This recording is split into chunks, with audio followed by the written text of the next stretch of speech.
அனைத்துலக ஆன்மீக அன்பர்களுக்கு அடியேனின் வணக்கம். அடியேன் உங்கள் ஜோதிட சேவகன் புருஷோத்தமன். எல்லோரும் எப்படி இருக்கீங்க? ரொம்ப நாள் கழிச்சு நம்ம மீட் பண்ணுறோம், சரிங்களா? எல்லோரும் இப்போ என்ன பார்த்தீங்கன்னா, யூடியூப்பில் நிறைய யூடியூப் சேனல்ஸில் பார்த்தீங்கன்னா உங்களுக்கு வந்து ஜோதிட பலன் நிறைய பேர் சொல்லிட்டு இருக்காங்க.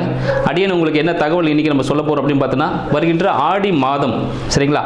ஆடி மாதம் எல்லாருக்கும் எப்படி இருக்குது அப்படின்ற விஷயத்தை பற்றி தான் இன்றைக்கி நம்ம பகிர்ந்துக்க போகிறோம். ஆடி மாதம்னால என்னங்க? ஸோ ஆடி மாதம்னு பார்த்தீங்கன்னா எல்லாருமே சொல்லுவாங்க, அம்மனுக்கு கூழ் ஊற்றுறது, சரிங்களா? ஸோ வீடு மாறக்கூடாது அப்படின்னு சொல்லுவாங்க. அப்புறம் நிறைய நோய் நொடிகள்லாம் வரும்னு சொல்லுவாங்க. எல்லா இடத்துல பார்த்தீங்கன்னா அக்னி சட்டி எடுக்கிறது, சரிங்களா? இது மாதிரி விஷயங்கள் தான் வந்து ரொம்ப பிரபலமாகவே இருக்கும். இந்த காலகட்டத்தில் பார்த்தீங்கன்னா நம்ம யாருமே வந்து பார்த்தீங்கன்னா ஒரு சுபமான நிகழ்ச்சிக்கு எதுவும் செய்ய மாட்டாங்க, சரிங்களா?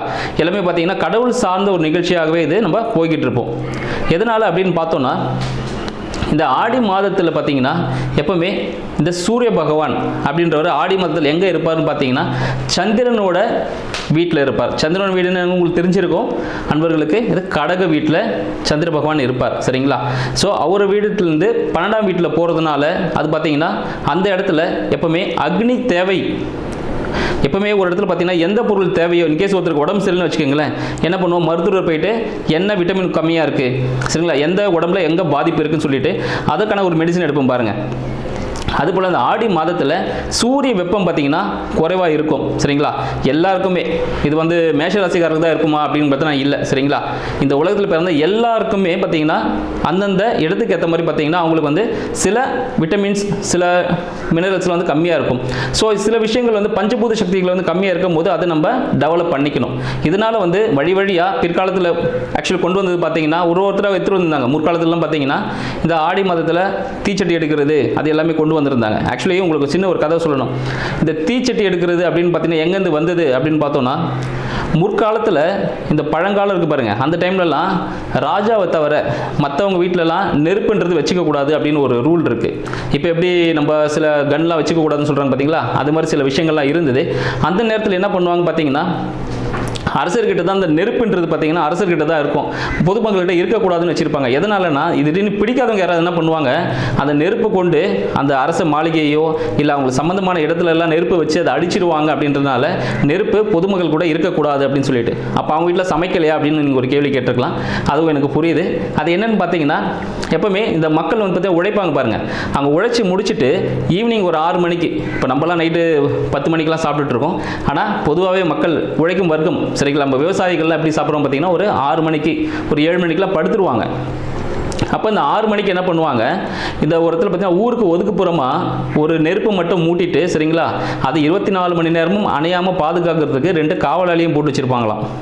அந்த காவலிகளுக்கு என்ன வேலைன்னு பார்த்தீங்கன்னா, ஈவினிங் 6 மணி ஆயிடுச்சுன்னா ஒரு 5 மணிக்கு ஒரு அக்னி சட்டியில் அந்த நெருப்பை போட்டுட்டு ஒரு வீடு வழியாக எடுத்துகிட்டு போவாங்களாம், தெரு வழியாக நெருப்பு எடுத்துகிட்டு வந்திருக்கேன்ட்டு. அதுக்குள்ளே இந்த வேலைக்கு போயிட்டு வந்தவங்க சமைக்கிறதுக்காக எல்லா பாத்திரத்தையும் ரெடி பண்ணி வச்சுருப்பாங்களாம். இங்கே வந்ததும் இப்போ எப்படி நம்ம டேக்ஸ் கட்டுறோம் பாருங்கள், அதுபோல் அந்த காலத்துலேயே இருந்திருக்கு. அப்போ என்ன பண்ணுவாங்க, அதுக்கு பதில் கொஞ்சம் பணமோ அவங்ககிட்ட பொருளை கொடுத்து அந்த நெருப்பை கொஞ்சம் அந்த கங்குன்னு சொல்லுவாங்க பாருங்கள், அதை வாங்கி வச்சுட்டு சமைக்கிற வேலையை பார்ப்பாங்களாம். அது மாதிரி சமைக்கும் போது பார்த்தீங்கன்னா அதை சமைச்சு முடிச்சதும் அதை என்ன பண்ணுவாங்க, திருப்பி முடிச்சிட்டோம், அது சமைச்சு முடிச்சதுக்கப்புறமா எல்லாருமே அந்த நெருப்பை அணைச்சிடணும். இதை செக் பண்ணுறதுக்கு ஒரு 7 டைமிங் கொடுப்பாங்களா. அதுக்கப்புறமா ஒருத்தர் வந்து இந்த காவலாளி வந்து எல்லார் வீட்டிலும் அணைச்சான்னு செக் பண்ணிட்டு போவாராம். இது காலங்காலமாக நடந்துட்டு இருந்தது. இந்த விஷயத்தால தான் பார்த்தீங்கன்னா இந்த அக்னி சட்டியை கையில் கொண்டு போவாங்க. அது ஒரு பாரம்பரிய வழக்கமாக கொண்டு வந்தாங்க. அப்புறம் சில காலம் கழி என்ன ஆச்சுன்னு பார்த்தீங்கன்னா, அரசர் வந்து கொஞ்சம் டெவலப் ஆகிட்டோம் பார்த்தீங்களா, நம்ம அதுபோல் டெவலப் ஆகும்போது ஒவ்வொருத்தரும் வச்சுக்கலாம் அப்படின்னு சொல்லியிருந்தாங்க. ஆனால் நம்மள பாரம்பரிய மக்கள் இந்த அக்னி சட்டியை கையில் கொண்டு போயிருந்தாங்க பாருங்கள், அதை அம்மனுக்கு தான் படைப்பாங்க, சரிங்களா? அது அம்மன் கோவில் வெளியே தான் வந்து அந்த 24 மணி நேரமும் அந்த அக்னி சட்டி எரிஞ்சிக்கிட்டே இருக்குமா எப்பவுமே, அதை அணையக்கூடாதுன்றதுக்காக. அதை பாரம்பரியமாக இப்போ கொண்டு வந்து எல்லா அம்மன் கோவில்லையும் இந்த அக்னி சட்டி ஏந்துறது அப்படின்ற ஒரு விஷயம் வந்திருக்கு. அடுத்து நம்ம ரிஷபராசி அன்பர்கள், சரிங்களா? ரிஷபராசி அன்பர்களால் எல்லாருக்கும் தெரியும், ஒரு தெய்வீக கலையோடு இருக்கக்கூடிய ஒரு அன்பர்கள் நம்ம ரிஷபராசி அன்பர்கள். ஸோ ரிஷபராசி அன்பர்களுக்கு எப்படி இருக்குது இந்த ஆடி மாதம் அப்படின்னு பார்த்தோன்னா, ரிஷபராசி அன்பர்கள் தானாகவே, சரிங்களா, சில செயல்கள் ஈடுபட்டு வேலை மாற்றம், வேலையில் சின்ன பிரச்சனைகள் பண்ணுறது, நான் இன்க்ரிமெண்ட் கேட்க போகிறேன் அப்படின்னு சொல்லிட்டு அதனால் பிரச்சனைகள் பண்ணுறது, இந்த விஷயங்கள்லாம் பண்ணாமல் தவிர்த்திங்கன்னா ரொம்ப அருமையாகவே இருக்கும், சரிங்களா? உங்களை தேடி இதுக்கு முன்னாடி நீங்கள் அப்ளை பண்ணியிருந்த பாஸ்போர்ட், விசாஸ் எல்லாமே வரதுக்கான வாய்ப்புகள் உண்டு. உண்டு. அதே போல் ரிஷபராசி அன்பர்கள் பார்த்தீங்கன்னா அவங்களுக்கு என்ன இருக்குன்னு பார்த்தீங்கன்னா குடும்பத்தில் சரிங்களா அவங்களோட வாக்கு வந்து ரொம்ப யாருக்கும் வாக்கு கொடுக்கக்கூடாது, வாக்கு சாதுரியமாக பயன்படுத்த வேண்டிய ஒரு விஷயம் சரிங்களா. எதனால் சொல்கிறோம் அப்படின்னு பார்த்தீங்கன்னா உங்களோட 8ஆம் அதிபதி சரிங்களா 8க்கும் 11க்கும் அதிபதி குரு பகவான் பார்த்தீங்கன்னா உங்களுக்கு 2ல் அமர்ந்திருக்கார். ஸோ குரு பகவான் 2ல் இருக்கும்போது என்ன விஷயங்கள் நடக்கும்னு பார்த்தீங்கன்னா நீங்கள் ரொம்ப சாந்த சொருபியாக இருப்பீங்க. உங்களோட வார்த்தைகள்லாம் பார்த்தீங்கன்னா ரொம்ப அமைதியாக இருக்கும், ஒரு சாஃப்டாக பேசுவீங்க. என்ன விஷயம்னு பார்த்தீங்கன்னா யாராவது வந்து பேசுவோம், நல்லா பேசுவாங்க, ஒரு செயல் நடக்கும், ஒரு அக்ரிமெண்ட் கூட போடுவீங்க, ஐயா பணம் நைட்டு கொடுத்துருவாங்க, நீங்கள் சொல்வீங்க பொறுமையாக கொடுங்க ஐயான்வீங்க. இதனால் என்ன ஆகும், பணம் நீங்கள் இழக்க நேரிடும் சரிங்களா. அதனால் வார்த்தைகளை மிக பக்குவமாக பயன்படுத்த பாருங்கள் சரிங்களா. அடுத்தது என்ன நடக்க போகுது அப்படின்னா உங்களோட வீடு சம்மந்தப்பட்ட விஷயங்கள் ஏதாவது விற்கணும், இடம் ஏதாவது விற்க வேண்டியிருக்குன்னா இந்த காலகட்டத்தில் அது நடக்கிறதுக்கான வாய்ப்புகள் நிறையவே இருக்குது. வீடு வண்டி வாகனம் மூலம் சரிங்களா நீங்கள் ஒரு நல்ல ஒரு வருமானத்தை சம்பாதிக்கக்கூடிய ஒரு விஷயமா அமைய போகுது. ரிஷபராசிக்காரர்களுக்கு என்ன ஒரு அடுத்த ஒரு நற்செய்தின்னு பார்த்தீங்கன்னா உங்களுக்கு குழந்தை பாக்கியம் சரிங்களா.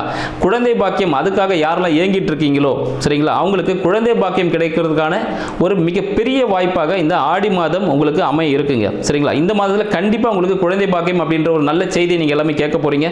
அது ஒரு அற்புதமான செய்தியாக இருக்குது. ஆனால் என்ன பண்ணணும் அப்படின்னு பார்த்தீங்கன்னா ஒரு முக்கியமான சூட்சமான விஷயம் ஒன்று இருக்குது. கண்டிப்பாக உங்களோட தாய் தந்தையரை சரிங்களா, தாய் தந்தையரை கண்டிப்பாக வணங்கணும். தாயை விட தந்தை இந்த காலகட்டம் அதாவது நம்ம பார்த்தோம்னா தாய் தந்தை 2 பேருமே முக்கியம்.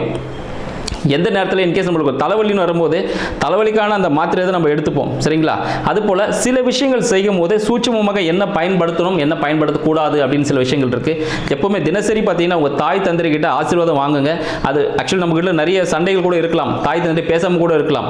ஆனால் அவங்களோட கஷ்டப்படுத்தாமல் அவங்களோட மனதார அவங்கள்ட்ட ஒரு ஆசீர்வாதம் வாங்கும் போது எல்லாமே சக்ஸஸாக கொடுக்கும். இந்த காலகட்டத்தில் பார்த்தீங்கன்னா நீங்கள் உங்கள் தந்தையை வழிபட்டீங்கன்னா உங்கள் தந்தைக்கு ஏதாவது ஒரு பொருள் ஒரு கிஃப்ட் பண்ணீங்கன்னா சரிங்களா அவர் மனமகிழ்ச்சி அடைஞ்சாருன்னா அது உங்களை வேற ஒரு லெவலுக்கு கொண்டு போக ஆரம்பிச்சிடும் சரிங்களா. அதனால இன்கேஸ் தந்தை இல்லாதவங்க நாங்கள் என்ன பண்ணுறது, உங்களோட பெரியப்பா இருப்பாங்க, நீங்கள் யாரையாவது ஒரு அப்பான்னு நினைப்பீங்களா மனசார, ஸோ அவங்களுக்கு கூட நீங்கள் செய்யலாம். ஒரு ட்ரெஸ் எடுத்து கொடுக்கலாம், ஒரு வாட்ச் வாங்கி கொடுக்கலாம். இது மாதிரி அவரோட மன மகிழ்ச்சியில் ஈடுபடுத்தும் போது நீங்கள் உங்களோட குழந்தை உங்களோட அடுத்த வம்சம் பார்த்தீங்கன்னா உங்களுக்கு கைக்குள்ள வரதுக்கான வாய்ப்புகள் உண்டு. உங்களோட அடுத்த பூர்வ புண்ணியம் சரிங்களா, உங்களோட குலதெய்வ வழிபாடு அதெல்லாம் பார்த்தீங்கன்னா ரொம்ப சிறப்பாகவே இருக்க போகுதுங்க சரிங்களா. அந்த குலதெய்வ வழிபாடையும் நீங்கள் ஃபாலோ பண்ணிகிட்டே வாங்க. நீங்கள் என்ன பண்ணலாம், அம்மனுக்கு என்ன செய்யலாம் அப்படின்னு பார்த்தீங்கன்னா நீங்களும் பார்த்தீங்கன்னா அம்மனுக்கு வந்து பால் அபிஷேகம் சரிங்களா. பால் அபிஷேகம் யார் என்ன பண்ணணும்னு சொல்லிக்க பாலால் அபிஷேகம் அம்மனுக்கு பண்ணலாம். நீங்கள் வாங்கி கொடுத்துட்டு வரக்கூடாது, வாங்கி கொடுத்துட்டு அங்கே நின்று அந்த அபிஷேகம் முடிகிற வரைக்கும் அதை கண்டு கழிச்சிட்டு வரணும் சரிங்களா. அதுதான் ஒரு சிறந்த பரிகாரமாக இருக்கும். இந்த விஷயங்கள் செஞ்சுட்டு இருக்கும்போது எல்லாமே உங்களுக்கு சக்ஸஸாக கொடுக்க போகுது. இன்னும் சில விஷயங்களை உங்களுக்கு அடுத்த வீடியோவில் ஷேர் பண்ணுறேன். நன்றி.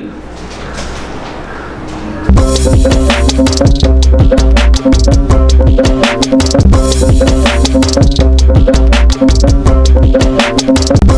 right back.